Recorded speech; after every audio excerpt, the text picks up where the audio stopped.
저번 시간에 제가 5가지 얘기했는데요. 이어서 제가 또 5가지를 말씀드릴게요. 그리고 중요한 게 또 뭐가 있냐면 바로 매뉴얼이에요. 매뉴얼.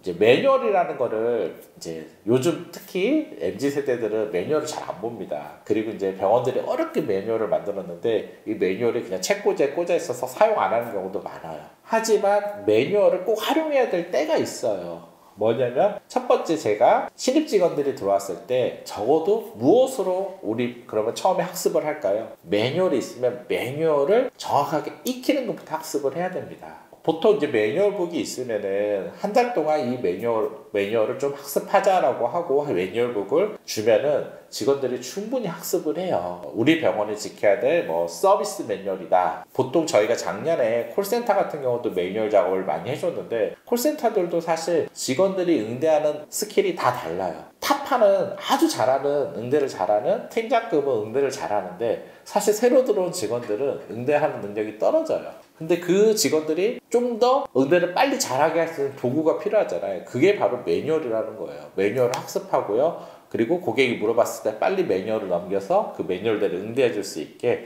지속적으로 연습하고 노력을 하다 보면은 한두 달 지나면 대부분 저희가 모니터링하면 잘하게 돼 있어요. 그런데 이제 이런 것들이 없는 경우, 사실 매뉴얼보다 더 중요한 거는 매뉴얼을 학습하는 시스템이에요. 매뉴얼을 학습하지 않은 병원들은 매번 똑같죠. 그냥 새로 바뀌면은 제자리, 바뀌면 제자리 이렇게 들어오죠. 서비스 똑같죠. 저희가 개원할 때 서비스 매뉴얼 작업을 해주는데, 일단 서비스 매뉴얼을 액팅화하기 위해서 전 직원들이 참여해서 아이디어를 내고 서비스 매뉴얼을 만드는 걸 원칙으로 하고 있어요.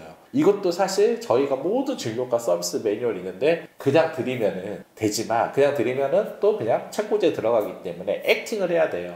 그래서 참여를 시키는 건데, 참여를 시키는 것도 또 소규모 책자라든지 한 장짜리로 만들어서 더 지켜야 될 것들, 그리고 저희가 매일 그 서비스 20이라고 해서 매일 아침에 행할 것들, 이렇게 더 쪼개는 이유가 사실 이게 액팅을 만들어내는 게 더 중요해요. 사실 저희가 매뉴얼을 만들어서 한 6개월, 1년 지나서 매뉴얼을 잘 활용하고 있습니까? 라고 물어보면 정말 활용하는 병원이 5%에서 10%? 많은 병원들이 활용을 못하고 있어요. 따라서 저희도 이거를 활용하게 해야지 결국 시스템이 만들어지는 거고, 활용하는 것까지가 어떤 문화가 되면은 이 병원은 정말 직원들이 바뀌거나 해도 문제가 없고, 또 들어왔을 때 바로바로 학습을 통해서 성장을 만들어낼 수 있게 됩니다. 따라서 우리가 서비스 매뉴얼, 채용 매뉴얼, 그리고 뭐 콜 매뉴얼, 직무 매뉴얼, 이런 매뉴얼들을 잘 셋업하는 게 우리 병원을 시스템으로 하는데 중요하다라고 이해하시면 될 것 같습니다. 그리고 7번째, 그 병원은 결국 병원의 멤버는 결국 사람이지 않습니까? 사람이기 때문에 사람이 한 명 한 명 교육을 통해서 성장시키면 좋겠지만, 교육을 통해서 성장시키는 건 한계가 있어요. 결국은 채용을 매우 잘해야 됩니다. 그래서 저희가 채용 개원할 때도 채용 컨설팅을 해드리는 게, 채용을 원장님들이 제대로 이해할 필요가 있어요. 결국은 병원을 조직하고 만들어내고 운영하는 건 모든 게 다 사람이에요. 그래서 그 사람을 누구를 뽑느냐에 따라 많은 것들이 더 빨라질 수도 있고요, 또 정말 힘들어질 수도 있기 때문에 채용을 체계적으로 우리 병원에 맞게 시스템 만들어서 잘 뽑는 시스템을 만들 필요가 있습니다. 보통 제가 개원할 때 채용만 잘해도 반을 성공한 겁니다 라는 말을 많이 하는데, 그만큼 사람을 뽑는 건 중요한데, 정말 놀라운 건 병원급들 저희가 채용 컨설팅 가보면 정말 놀라운 게 채용에 대한 프로세스가 정말 없어요. 준비도 그렇고요, 이제 맞이하는 것부터 해서 어떤 사람을 뽑을지 이런 것들이 사실 너무 없고, 그냥 너무 채용만 어려워요 라는 말 하고 안 뽑히니까 그냥 오면은 그냥 부족한데 뽑고요, 또 그러다 보니까 나가고, 이거의 반복의 연속인데요. 이 고리를 과감하게 한번 끊어내셔야 돼요. 적어도 우리는 이런 인재를 반드시 뽑겠다라는 목표도 갖고요, 여기에 대해서 어떤 인재를 어떻게 뽑을지에 대한 질문과 생각도 하셔야 되고, 그거를 시작하셔야 됩니다. 그래야지 채용 시스템이 만들어질 수 있다라고 이해하시면 될 것 같아요. 그리고 8번째, 이제 직급 시스템에 대한 얘기를 할까 해요. 이제 조직을 움직이는 거는 어쨌든 누군가의 지시를 해야 되고 배워야 되고요, 그걸 통해서 체계적으로 움직여야 되지 않습니까? 그래서 우리가 직급이라고 해요. 스스로 다 알아서 일을 잘한다는 거는 불가능해요. 따라서 각 체계를 통해서 그 지시와 피드백을 통해서 조직이 움직여야 되는데, 그 직급을 잘 구축할 필요가 있습니다. 보통 우리가 프랜차이징들도 보면 알바생들도 3가지 직급을 나눠서 성장을 시키고 단계적 지시를 받아서 일을 해내게 만들어요. 그런 것처럼 파트타임도 그렇게 만드는데 우리의 어떤 각 섹터에서 병원은 특히 뭐 이렇게 성장하고자 하는 직급에 대한 어떤 시스템이 잘 안 돼 있고 직급에 대한 동기부여가 낮잖아요. 따라서 이런 걸 좀 급여 시스템과 잘 연동해서 직급을 좀 더 체계화시킬 필요가 있습니다. 디테일하게요. 그냥 외래 간호사 몇 년 차 뭐 이런 게 아니라 직급을 좀 더 체계화해서 그 부분에 대한 인파먼트를 좀 줄 수 있고 거기에 대한 또 보상도 잡아주는 게 매우 중요합니다. 근데 9번째는 제가 평가에 대한 얘기를 할게요. 우리가 이제 시스템을 구축한다는 게 이제 평가 시스템, 평가라는 게 필요한데 병원은 평가가 익숙한 집단은 아니에요. 기업은 사실 연말되면 다 평가를 합니다. 그리고 그 평가에 의해서 승진을 하게 돼 있어요. 근데 병원은 이런 승진 시스템이 잘 돼 있는 곳이 아니기 때문에 평가가 또 익숙하지가 않아요. 하지만 이 평가가 없으면은 내가 얼마큼 무엇을 잘했는지부터 이제 알 방법이 없지 않습니까? 따라서 가장 간단하게 셀프 평가랑 그리고 리더 평가는 저는 반드시 하라고 합니다. 이 평가를 복잡하게 할 필요가 없어요. 이제 기업은 다면 평가라고 해서요. 동기도 하고 다른 파트에서도 하고 이렇게 다면적인 평가를 하는데요. 저는 사실 병원은 아직까지 그런 평가가 들어가기에는 익숙한 집단은 아닌 것 같아요. 따라서 일단 간단하게 그리고 리더가 이제 그 섹터를 모를 경우는 관리자가 그 직원을 평가할 필요가 있습니다. 그리고 그 평가가 우리 병원이 가고자 하는 어떤 그 핵심 가치와 일치해야 되겠죠.